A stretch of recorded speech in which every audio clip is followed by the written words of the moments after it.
রংপুরের মিঠাপুকুরে বৈরীগঞ্জে বউয়ের সাথে অভিমান করে এক যুবক ১৫০ ফিট উচ্চতার গ্রামীণ ফোন টাওয়ারে উঠে আত্মহত্যার চেষ্টা করেন।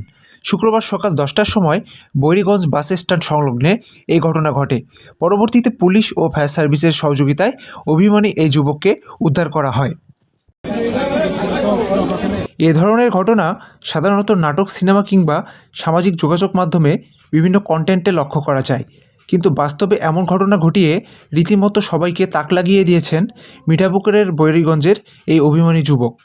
নিজেকে আড়াল করে রাখার চেষ্টা এবং পারিবারিক সমস্যার কথা প্রকাশ না করলেও যুবকের এমন ঘটনা দেখে কারোই বোঝার অপেক্ষা ছিল না যে অনেক ডিপ্রেশনে পড়ে আবেগপ্রবণ হয়ে আত্মহত্যার সিদ্ধান্ত নিয়েছিলেন এই যুবক।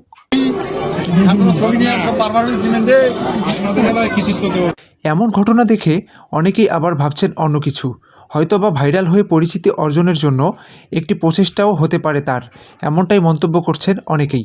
তাই যতক্ষণ অবধি যুবক নিজের মুখে ঘটনার বিশ্লেষণ দিচ্ছেন না, ততক্ষণ অবধি এ ঘটনার সঠিক তাৎপর্য দেয়া সম্ভব নয়। রিফায়েত ইশতিয়াক হৃদয়, সরজমিন বার্তা, রংপুর।